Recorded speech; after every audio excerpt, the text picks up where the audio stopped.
Microphone check 1 2. What up? This is Lone. This is Sean with Bringing Down the Band. I'm gonna check out this video from 𝗕𝗥𝗪𝗡. Shouts to 𝗕𝗔𝗡𝗚𝗓. They dropped a video called "The Many Eras of Kanye." Now I'm kind of off Kanye completely, but the one main reason that I'm gonna kind of watch this video, and I haven't seen it yet, is because we literally just had this same discussion on the New Old Heads on episode 422, like 4 days ago. So I'm curious, like the similarities and the things that they said and saw it and how similar it was to ours. We broke it down like which one of his eras was the most musically influential and best, and which one was the most culturally influential. So let's see what they're talking about here. Yeah. I'ma get $1 million in the bank. What up, y'all? I'm 𝗕𝗥𝗪𝗡, and this is 𝗕𝗥𝗪𝗡. And I am King Green. These are deeper conversations about hip hop. Let's talk about the guy that's been so many different guys. He has been a lot of guys. Let's talk about Kanye, for sure, has had so many different sides as an artist. I think that it is conscious and about how complex of a thinker he is and how he gets bored with what he's done, and he wants to create something new, which is what a creative person really does. They want to create something new. They want to change. They want to keep doing the same thing over and over. But it also speaks to his personal inability to be consistent, right? I don't know if I agree with that, because I feel like those are two different frame of thoughts. You don't want to be thinking as you're creating. Like when I try to create, when I come up with a new project, new like album or musical endeavor or anything that I'm doing creatively, like I'm never trying to do something that I've done before. So if 𝗕𝗥𝗪𝗡 is speaking here from the angle of being inconsistent in that manner, I don't really agree with it at all. If he's speaking on inconsistency is in other areas, I'm curious, but no, I don't think I don't even think that's the goal. Like, I don't think you even want to be consistent. I don't even think that's a thing. Yeah, I think that's the artist, like a true artist. That's like our kryptonite almost, but it's like we feel like we could do so many things, and then just like the consistency thing, that's a business mind. That's why Jay-Z's so good at it, right? Yeah. Because he's like applies the business mind to his artistic abilities, whereas like an artist is like, yo, I'm working on this album that never comes out, because you flipped and now you're working on a different album, or you're like, I'm making chairs now, or that, which is what the Pharrell movie was talking about. But that's very true though. I mean, like, I very much believe in the fact that like when you in creation, it's like you can't force it. You want to operate from an angle of like just creating as much as you can. Take the thought process out of it as much as possible.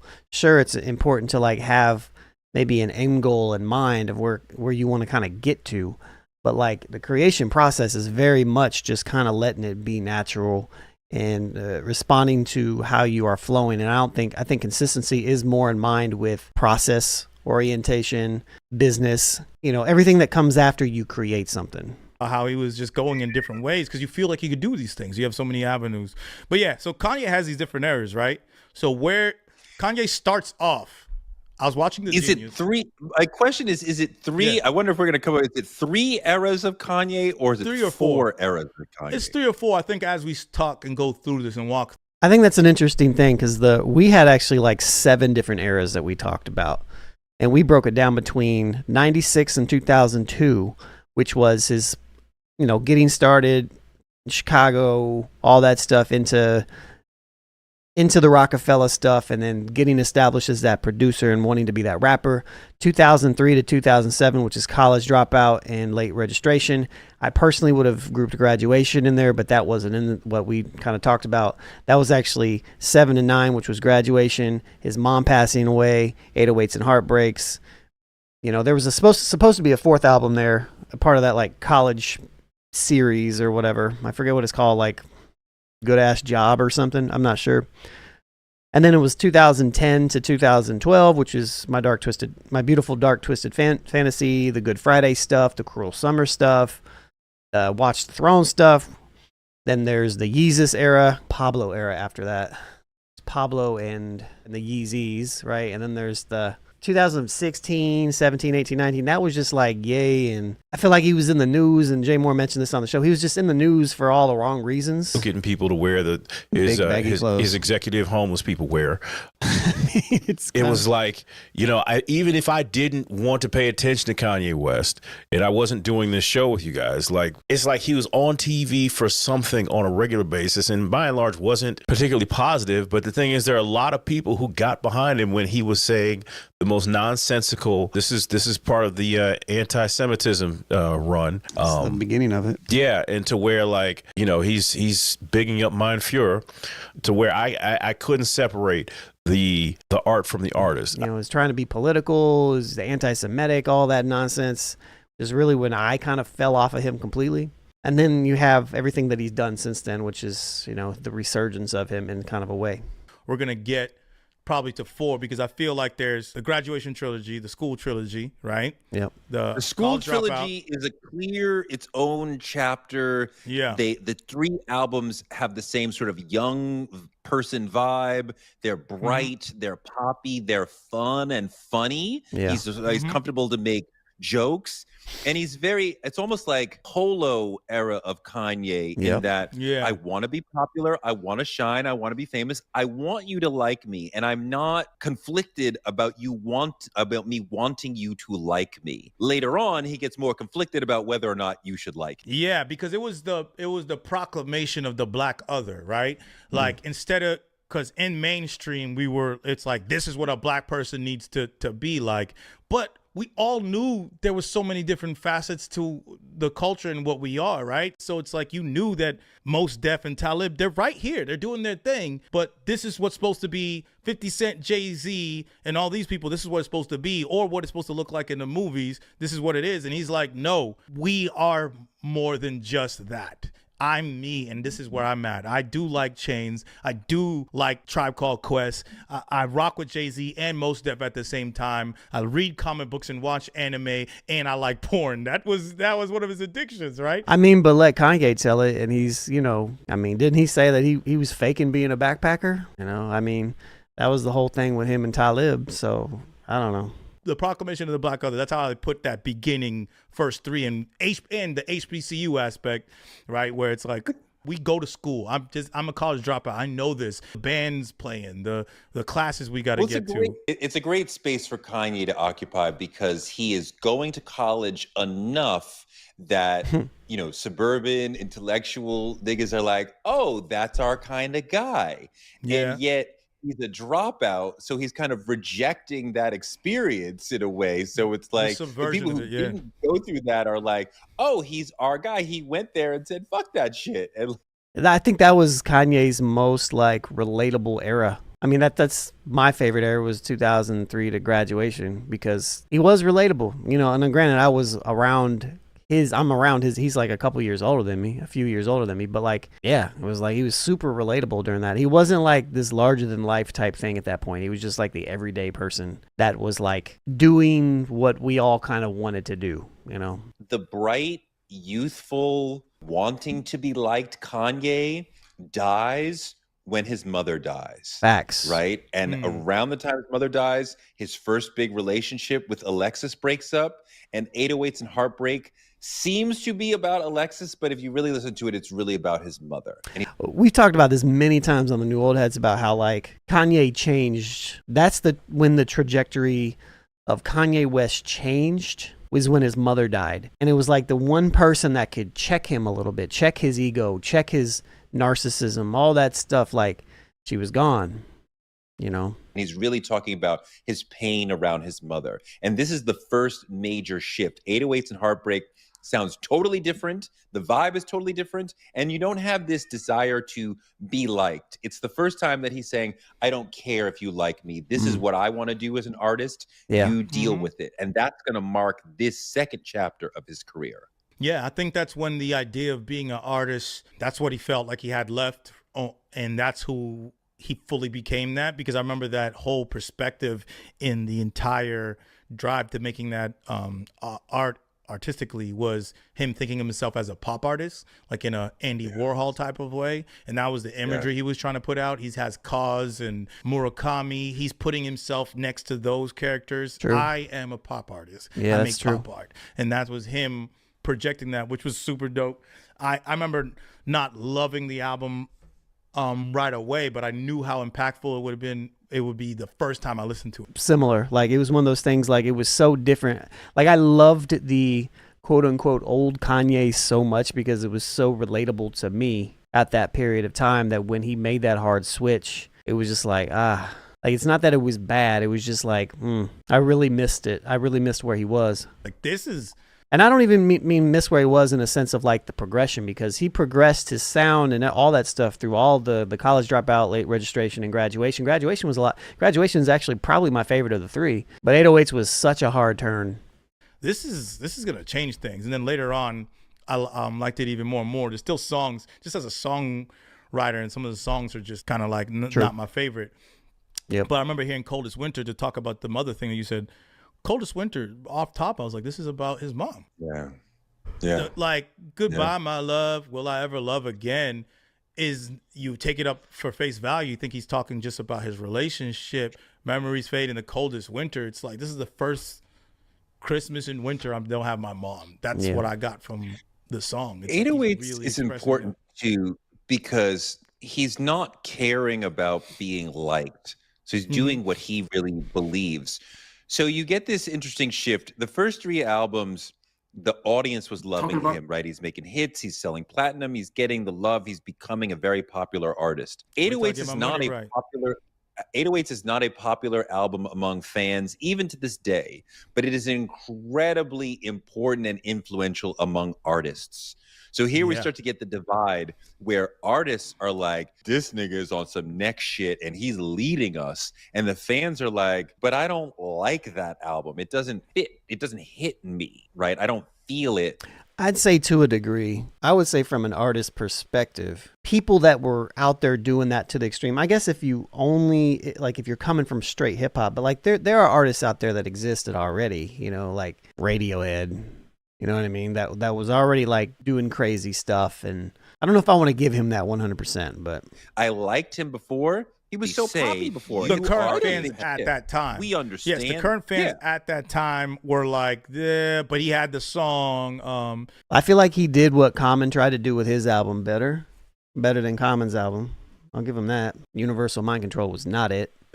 How could you be so heartless? That was a chart topper. So he had a song in there in the space where rock and pop were really killing the charts. He's inserting himself with that song, but almost immediately, and T-Pain had a lot to do with that too, right? Absolutely. You can't give him none of his credit, but almost immediately, T-Pain is the originator of that. You know, let's not front. Artists, rappers now feel okay to use auto-tune because of that album. Almost immediately. I remember I think it was a song called like Paranoid or something like that, but I forgot who the rapper is. But that was a track that probably came 2 months after the album. That's true, because T-Pain was the one that did it. T-Pain was the one that broke auto-tune, right? T-Pain was the guy who could sing really well, but he was doing hooks on it, and they had this like mix between like some people were just like, nah, what? I don't like this. This is all pop hooks. It was everything that was in the clubs. He was just doing hooks, right? He was the guy, but Kanye was the one that kind of made it. He made it a little bit okay. So I agree with that. 808s came out, and it was an auto-tune track where he's singing. You have all these more auto-tune, fully auto-tuned songs that are coming out, which are due to 808s and Heartbreaks, and obviously T-Pain, because I think T-Pain introduced the sound, but it became, and then, you know, Jay-Z's that has Death of Autotune, so it's like, oh no, that shit ain't real, right, to people. But I think since Kanye just beat out 50 with that battle that they had with the sales battle, you are now the zeitgeist. You are now the bar. You do 808s plus auto-tune, it now makes it cool and okay. You're like, oh no, this is cool. How else did 808s change music as far as artists? Because it has a massive Drake impact. But what exactly is the impact? You don't get Lil Uzi without 808s and Heartbreak. You don't get Future. Playboy Cardi, Future to a degree, but he was like around there that way. But I think it allows I'd argue you don't get Drake in the capacity that he's at. Future to every auto-tune artist, which is everything after that, I think is influenced by that project. Even though it wasn't 100% auto-tune, I feel like vibe-wise. Not solely him, though. We can't give him the sole credit, but I think that project influence is every single artist after that. Like, he solidifies himself in that space because he put credibility to something that people didn't give credibility to. Like, auto-tune did not have any credibility. And yeah, it was like, I make this comparison a lot of times in class is, you know, Daft Punk were the ones who broke sidechaining and that ducking sound. You know, the ducking sound. They essentially took sidechaining and turned it all the way up. T-Pain did the same thing. T-Pain can sing just fine. I don't know if you've ever seen him live, but T-Pain can sing. He didn't need to do that, but it was a creative thing. And he broke it and made it his own thing. And then he added credit. And Kanye had all the credibility. We're talking about the college dropout. Let's go back in eras. That school era of Kanye, those 3 albums, were the most credible hip-hop albums at the time, and then became the most credible hip-hop albums of all time, some of them, right? Well, if that guy's using auto-tune, this is okay. It's okay. And using it in an artistic way. It was similar to how, like, when it was revealed that Ninth Wonder was chopping records using FL Studio and not like hardware, that made it okay to use software for like the underground elitist heads. It was similar. This is one of the more emotional piece that we've seen also. 3 albums where I'm pretty happy with life. I'm making jokes. I'm teasing the audience, right? Here's a fun workout plan to get your weight off for the summer because everyone wants to be cute. And the next album is I'm crying, and it's electronic, and it's not bright and poppy. It is like this dirge of like machines and robots and I kind of interpreted it the roboticness to like relate to I don't have any feelings. I'm so numb. Yeah, right? absolutely. Because I'm dealing with my mom. Yeah. I think it's critical that the pain that he's feeling largely around mom and never really taking the time to mourn it and process leads to him, among other things, jumping on Taylor Swift's stage when she wins the award and saying Beyonce should have won that award. And that became a massive moment where he was mocked throughout the culture, right? And had to like leave basically, right? So he's like in Hawaii, like hiding out. Even President Obama called him a jackass, right? And he returns with this album that continues the chapter that 808s is in. My Beautiful Dark Twisted Fantasy, probably his greatest album. It still has arguably, and I know I'm going to cause problems in the comments, but I don't think it's aged as well as everybody says that it has. But it's still a great album, and it's not my favorite Kanye album though. It's a darkness that continues this second chapter. It still is kind of harsh. It still is kind of, there's pop stuff on it, but where the college stuff. And I got to clarify this. When I say it hasn't aged as well, I don't mean that it's aged bad. I mean that it hasn't aged as well as everybody that wants to put it on this pinnacle as one of the greatest albums of all time. And maybe that's just as worse. I don't know, but that's just my opinion. My opinion. When I went back and listened to it a couple of years ago, I was like, this is still good, but there's elements on it that just feel a little forced sometimes. Just me. Stuff was like, I want to be liked. My Dark Twisted Fantasy was not like, I want to be liked. This is what I have to say. I don't care if you like me or not. His intention was to be liked, though. I feel like that was also like the start of the era of his like just super collaborations on everything. I feel like it lost a little bit of the cohesiveness of his projects as well with My Beautiful Dark Twisted Fantasy. The difference between that, it's like the perfect marriage, and the reason why people think it's his best album is it's the perfect marriage of those 2 worlds of the I Want to Be Liked 3 from how you're presenting it.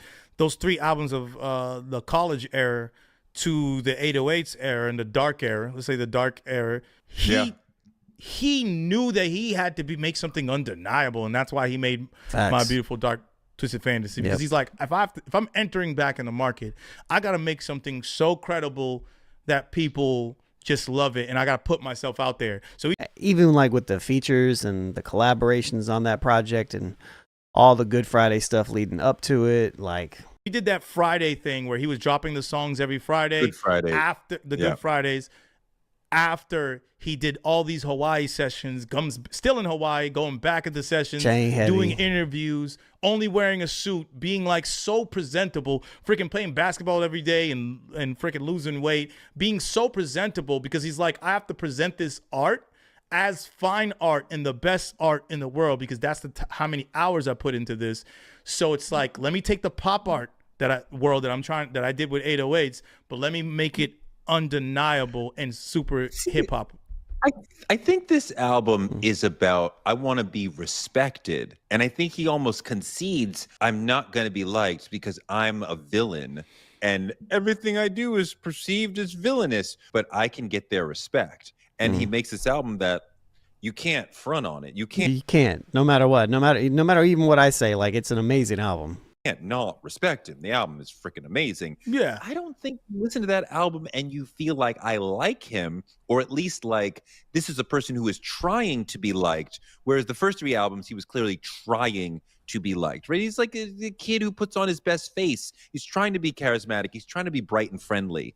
By Dark Twisted Fantasy, he's like, this is what I got to say. I don't give a fuck if y'all like it or not. Again, I don't think he has anybody to check him anymore. I think that goes into his mom passing away, the mom hypothesis, if you will. I could get the like or respect thing. I guess those two things that would. And Yeezus also pushing your boundaries. I think similar to 808s, right? It's very sonically dominating, and it is pushing your boundary. Can you accept this? Do you like this? It's almost like Yeezus is challenging you to not like it because it is kind of harsh sonically in many ways. Yeah, he even said that, and so he went over with Daft Punk and was hitting their knobs in the first song with the on-site song where it's just this looped digital industrial sounding rhythm with this music that's off-putting. Whereas like he said that I could have started the album with Bound too, which is the bright poppy, which it's a bright, comes with a good sample and feels like the rest of his albums, but he's like, no, I want to come in there. And New Slave, some of my favorite songs from him are on that Yeezus album, and some people will say that's his best album, right? Some people will, and you know, like to me that was like the beginning of the end of my enjoyment of Kanye West album. I didn't hate the whole project, but it wasn't. I think he succeeded in what he wanted to do on that project, though, because in kind of the same way that 808s was just kind of like monumental in the sound that it was created. I think Yeezus, you could make that argument for Yeezus as well, regardless of if people like it or not. Critics would say his best album, but that Yeezus album is like, yo, fuck the radio, fuck everybody, and it's talking about his perspective on industry, the entertainment industry, but the entertainment industry as a whole, because this is also like, you know, Yeezy, the Yeezus shoes. I think he still had the Nike shoes at the time, the Nike deal, but like the Yeezys came very close after that, and the rants about not being able to be ushered into the $1 billion boys club, if you will, came after that as well. And the racial component of that, which was very interesting, because people at the time... You really think, when we're talking about New Slaves and Blood on the Leaves and the harsh industrial sound that he's bringing you really think that he thought people would like this, or he thought, this is what I want to do, this is what interests me, so that's what I'm going to do, I don't care if y'all like it? Or like, I'm Kanye, I think he was big. I think he realized at that point that he was big enough and he could drop an album of him taking a shit on the toilet and people would still buy it. So fly, I can make some harsh industrial shit fly that you will like, but I don't care if you like it. I'm doing what I want to do. He's clearly doing what he wants to do. Yeah. Knowing if people will like it is a different statement than doing what you want to do. Yeah. You can do what you want to do and then listen at it to and be like, this one people aren't going to like, this one they're probably going to like. Clearly the first 3 albums, I want to be liked. And I think that marks you're trying to fit is, I don't care if you like me. That's the thing that yeah, I know that that's like your thesis within the thread of this, which I could see that and agree with that. But I think it's more so, like you said, is like not having the fear. It's not having the fear of needing, because you've already validated yourself. You've had the #1 album that week. Plus, you suffered this great loss. It's like, why am I afraid to try new things and go all the way? I'm going to go all the way instead of, because you hear glimpses of all those things that he does later on in his career. And also, man, when you give this much power to somebody who is a narcissist, I mean, let's not also remove the fact that Kanye West has always shouts to Jay Moore, he says this on the show, Kanye West has always kind of been a shitty ass person. It's been amplified in different areas. So, I mean, he didn't have his mother to check him. Career in College Dropout. It's just that the fear, or maybe not even check him, just, be that balance, because he obviously had a really close relationship with her. Instantly gets disappeared right once you do 808 and Heartbreaks. It's like, I'm going all the way. I'm just going to sing on this damn thing. And that's a great point. Yeah. That people who encounter, let's say, a life-altering moment or a near-death experience or something like that, something massively traumatic, and then they say, well, I'm just going to live for me. I'm not going to make those compromises for other people. And that's kind of what you're saying. And I love that way of putting it, that after the death of his mother, and to a lesser extent, the demise of his potential first marriage with Alexis, he's like, fuck it. I'll do whatever. I'll be whoever I want to be. And that's where you start doing stuff like dating, what's her name? The bald. Amber Rose. What's her name? Amber Rose. The bald blonde chick.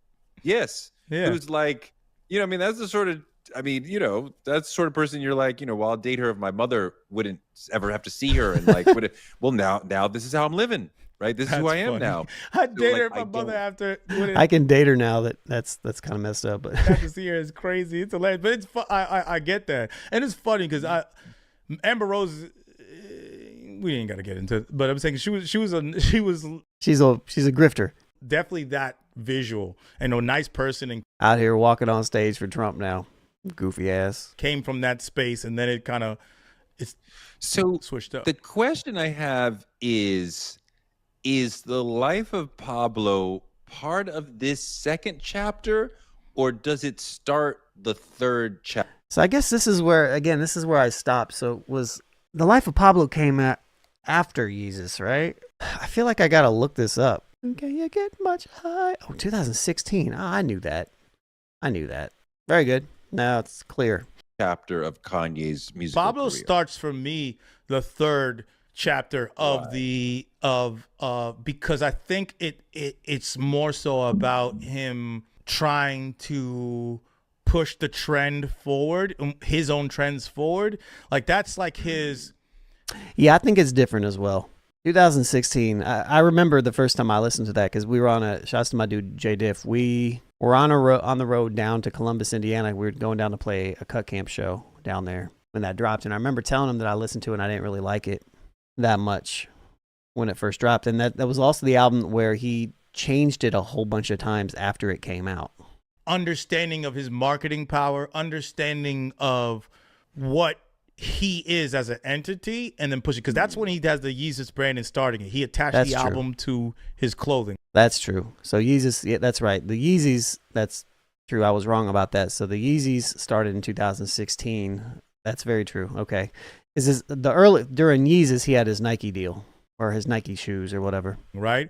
And I feel like this is his album where he paid the least attention to, but has a lot of great shit on there and he did have a lot of like cool ideas, but it was also like there were records on there that came out afterwards that were like what's the No Parties in LA record? Like that was actually like 5 years old or something. Like the records that I liked were actually like a lot older than his newer stuff on that project. Knew the world that he wanted to build around the album more so than the curation of the album. This is the one where he was changing things last minute, because you're talking about a guy that's making a clothing line and an album at the same time.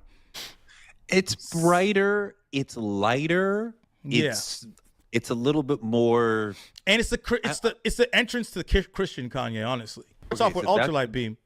That's the big reason full why Christian Kanye, Full Christian. Why you want He's always been Christian, Kanye. Because then you can connect it to Jesus is King.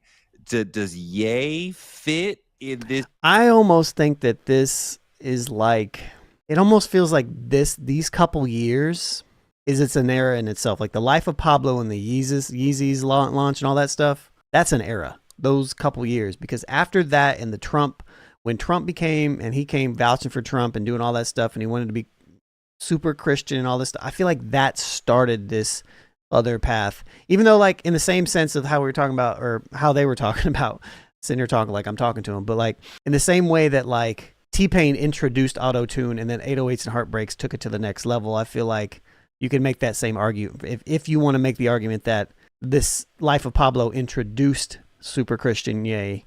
The era didn't really start yet. This thesis you're making of Pablo is Pablo Ye and Jesus is King a chapter? You could separate. That's what I'm saying. There could be 4. And I'll just be honest, at this part, once we start to get into this is when I started clocking out and not paying attention to Kanye, because I'm somebody who does not separate the artist from the person, because I feel like great art is derived from the character of a great artist and person. So like, can't separate, like if you're a Nazi or if you're anti-Semitic, or you're like, I can't separate that just lives through you. Pablo and Ye can be their own thing, because I think that's the confusion state, and whether it's their least curated, yes, just raw ideas that he put out there versus the strength that Kanye really has, which is his curation ability, right? I feel like he loses that in Pablo and moving forward. That's where it all goes away. But Pablo still has great shit on there. But I think he loses that ability. We're talking about perfect albums before Pablo. Everything.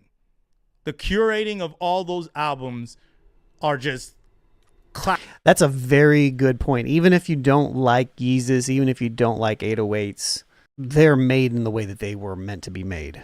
Classically curated. So you're saying right? Pablo is the first weak album? On the curation side. I'm not saying that there's still hits. There's still some of my favorite sounds and productions on Pablo, right? But that one, if you listen to from beginning to end, what is this thing talking about? What is he saying? Sonically, it seems like a bit of an outlier from the I don't give a fuck chapter to then where we're going, right? I'm not sure where to place it.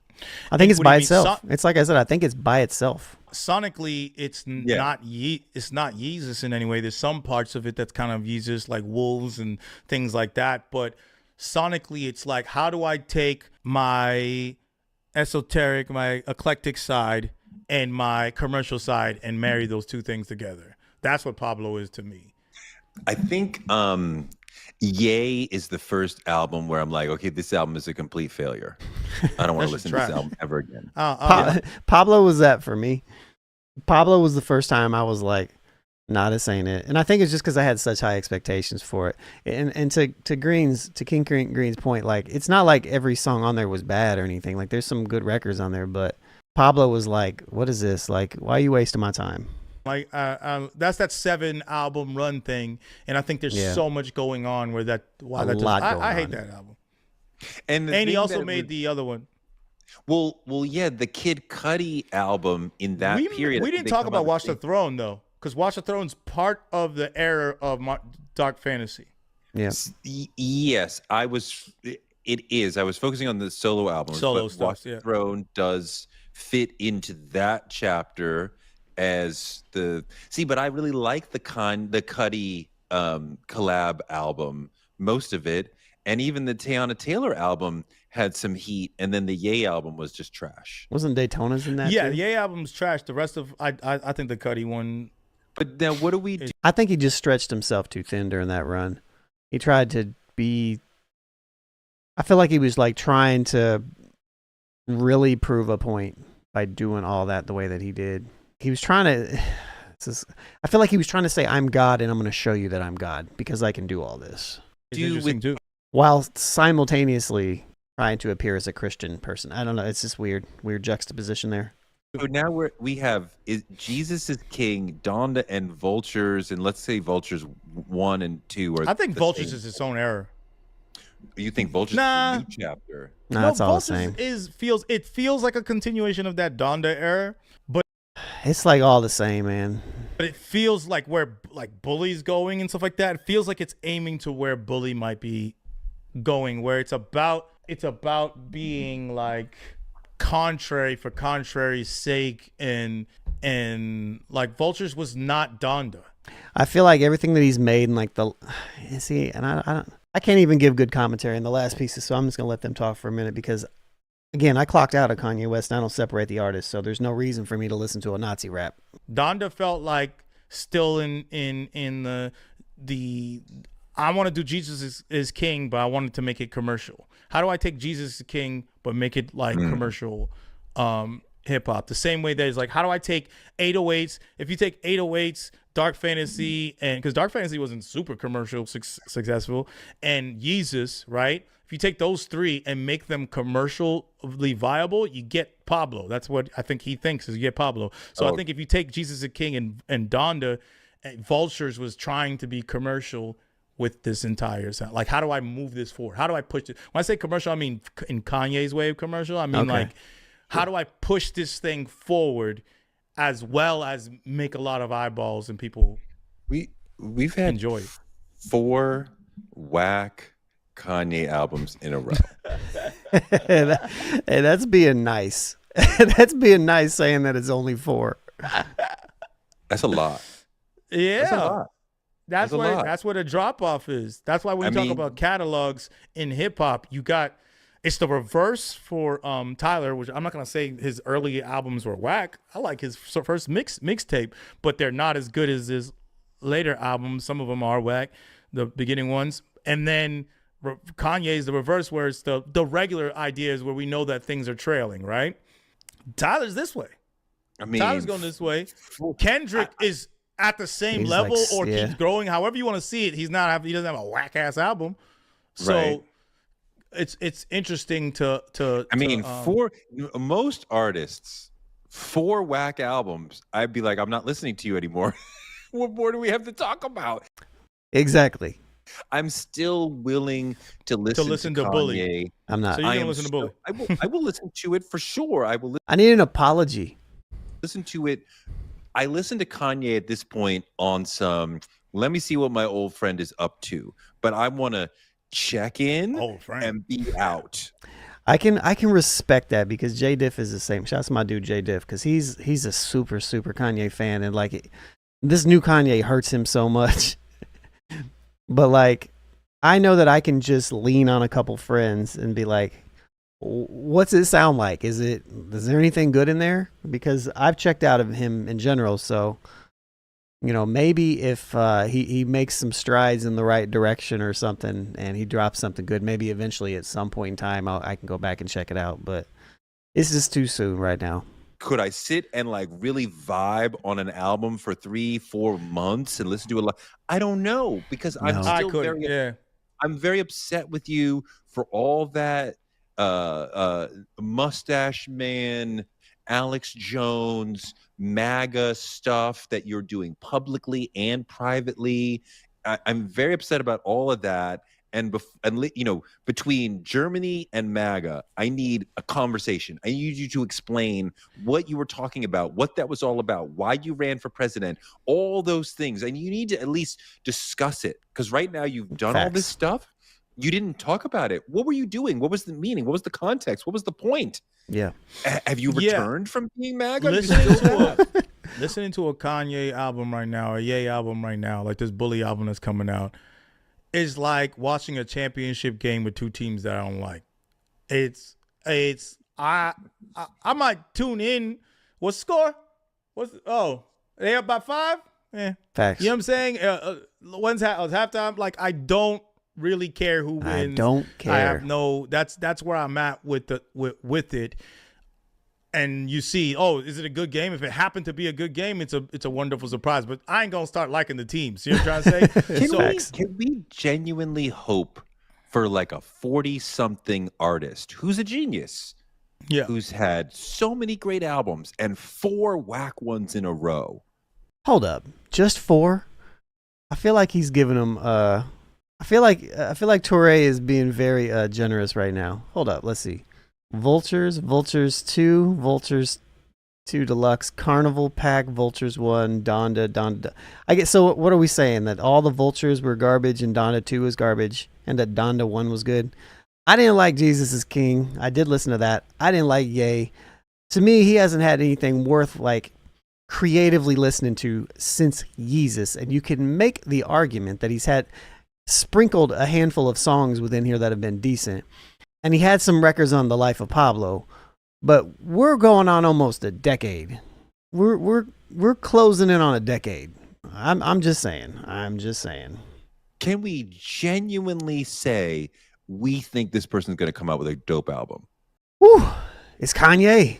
And that's always the argument. He's got it in him, but does he really? I don't know. Like, I'm not saying that. I wouldn't say that. I don't think that. I don't think that. And frankly, I don't. If we weren't Rap Latte, I wouldn't even. I might listen to the album like 5 months later. He dropped something. Like I wouldn't even. Like no. I can say it like that. I would skim. Whereas now, in context of the conversation, that is interesting to me, how we're dissecting his errors and thinking about the errors of Kanye and seeing how a human being, how an artist can go and traject into this, how you could be the guy that says something about the president, criticize the president, for then to turn to the guy that the president's criticizing you, to then be in your third era where you want to be the president. That's a very interesting dynamic of a human being, an artist, to just look at it like, oh, there is no denying that. Oh, this is some fucked up shit. This is crazy how we just seen this all happen. So what a movie. I will pay attention because I want to understand the entire story, but I do have no thought that it could be any good. Yeah, I don't. I still have, it's not even like I have faith. It's just like, but then again, it has been a decade. You know what I mean? I don't know. Remind me of like, there's a notion production of being will like, be good. For sure. Not necessarily. That sometimes we become completists in that we get into an artist, we listen to multiple of their albums, maybe you watch a movie or something that they make on a different medium, and then you start to be like, I am connected to this artist. And then you're like, well, I got to see what else they do. And they start to release, more short films and more albums. And he's like the Nicolas Cage of hip hop music. Now the work is kind of whack, but you're like, well, I got to see what else it is. I just got to see it. I got to know what it, like, I'm a completist with Donald Glover. I got to see everything. There's a movie that he made that was whack. I watched that, right? If he makes a podcast that sucks, I'll listen to that. Like, it's just so much easier to do that on somebody that you can respect on a personal level too. I don't know. It's just hard to double. Like whatever I just got to see how you're doing Donald Glover-ism this year versus last year, right? Yeah. I would feel like I gotta see where you are now, Kanye. How the story goes. I'm gonna listen to you once or twice, and then be like, okay, I'm out. Unless it's incredible. I don't know how it could be incredible enough. Because don't you need him? I need an apology. Respond to the MAGA and the Germany stuff and at least explain to you what he was doing before you can go back to just listening to the music? He has to have a perspective and a reality that makes sense to me, because there's things there's a reason why everything could kind of be explained, and you can be forgiven for anything if you understand exactly who you are and what you have done wrong. And I think that's the thing too. Like, I'm all about giving people grace if they can cop to, because we all evolve throughout time.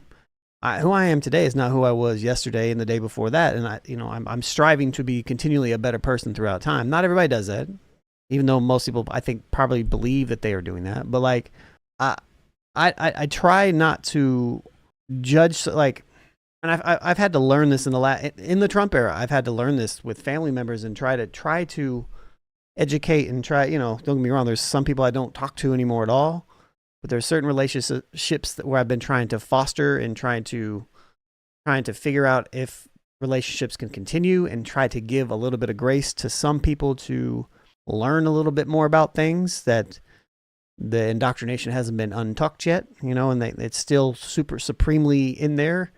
And I understand how important that is. Everybody grows at different paces. So I don't even want to count Kanye out 100%. That's not where I'm coming from. But at the same time, like, he has to show the effort to me for me to want to give him that grace. And I know a lot of people may feel a very similar way, whether or not they know it or not. And it's like, I want him to be accountable. I want him to be a better person. He doesn't have to be exactly who I want him to be, but he has to be a better person. But some people don't think that they do anything wrong, and they just keep moving on. And that's the type of space. He's a narcissist. So there's that piece as well. That I think he's in, and kind of always been that person, right? It's like about criticizing everybody else and joking off what you've done wrong versus like actually doing some work. You know what I'm saying? Because like even Dark Fantasy, his response to the Taylor Swift thing, which was, he shouldn't have got that bullshit for that Taylor Swift thing. It shouldn't have been that. There was a lot of racism. No, for how the level of it. You doing something that was stupid or being a jackass is different than people wanting to like hang you, like literally hang you. That's different. You don't deserve to be literally anger hanged. was too much for you because you were a black man, right? That's all I'm trying to say. Versus, yeah he did some stupid shit. People do dumb shit, right? He comes and his response to that is basically that song, let's have a toast to the assholes. That's his response to that, which we got the joke and it was cool. Run away, and we got the joke and it's cool, so it makes sense. But it's like, is that an apology? Is that him recognizing that you can't really make that declaration? We can bring it home on this idea, because I did. I interviewed Kanye on his first album, and within that, I interviewed his mother, Dr. West, at length about him. Oh, for real? And then, yeah, and she was lovely. She was so bright and bubbly and happy, but also like brilliant and very serious about her son. And the thing that I really came down to was that he is in a single parent relationship where she is 1,000% supportive of him, and everything that he could imagine to do, she's there telling him, you can do it and you can be great at it. And everything he does, she's like, you're amazing. That was awesome. And this has been fantastic at helping him get from being a teenager in Chicago to a known successful producer, right? And you needed some self-confidence and some ego to get up the hill and to be a no-name producer in the room with Jay-Z and say, you should rap over this. Like, that took so much confidence, and she helped him get to be that person. But when we get to a middle of his career, now he's turned into this entitled, egotistical, narcissistic person who really only thinks of himself and thinks the world of himself beyond what he should be. And it's no longer valuable for him to think so much of himself. And now you start to get into this egotistical, arrogant, obnoxious Kanye that we don't like. When we responded to his ego, I think in a funny and endearing way, the first chapter, in later chapters, we start to go, oh no, he's not egotistical. He's kind of an asshole. He's kind of a spoiled, entitled brat deep down. Right. And we are now struggling with that. Sure. Yeah. I mean, everybody has their things. You, me, everybody, right? You pushing it out and getting it but there's levels to it. Exaggerated by your fame, by your ego, by your traumas, and it coming out there in that way. That's the thing that obviously it's got to be hard to deal with, but that's the role that you're in, and how you're doing that is the whole thing. And he has, in this height of where he got, has done all that shit horribly, and everything became about the money, became about fame, and became about his own influence and ego. Like during the battle, he's inserting himself in the battle. Excuse me, sir. Right. This has nothing to do with you.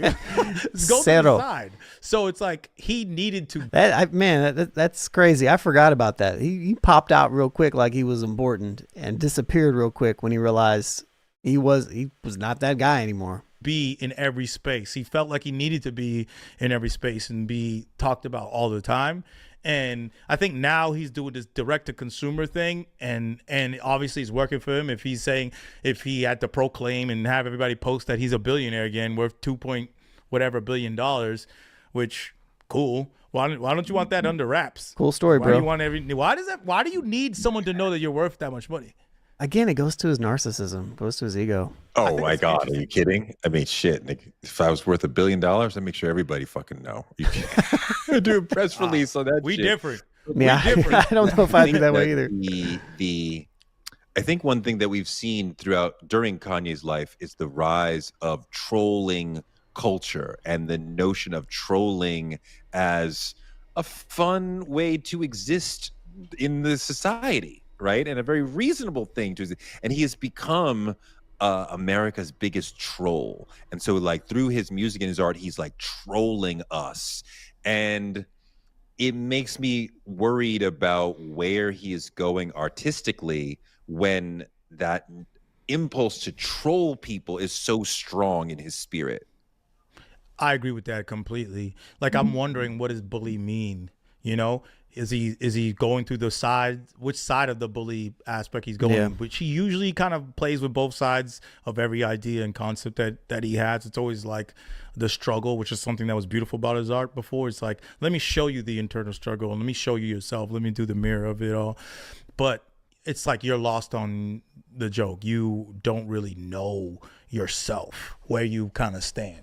You got lost on you're lost. That's just how I see it. It's just you're lost. The fish sticks thing is real. Like, do you really think Kanye doesn't care about black people? That's the Kanye don't care about black people, man. Like, I don't think Kanye cares about anybody but himself and maybe his daughter. We don't care about black people. Let's get out of here. That's gonna be the t-shirt. That's what's up. Kanye West don't care about black people. Can't. Good video. Good video. Shouts to them. I think what I looked at his most two culturally important eras as being, musically, I chose 96 to 2002 just because that fostered in a brand new sound. I feel like that's probably, for me, I would say, but the argument can be made for damn near anything. But then again, at the same time, I think culturally, probably going to the My Dark Twisted Fantasy era, if you factor in Watch the Throne. But again, you can make the argument for the 808 era. You can make the argument for the College Dropout era. You can make the argument for the Yeezus era. You could even make an argument for the after the Pablo era. So, I mean, the argument's there. I wouldn't put the new era in at all, but that's kind of what I would say. So, cool video. Shouts to Torre, shouts to King Green.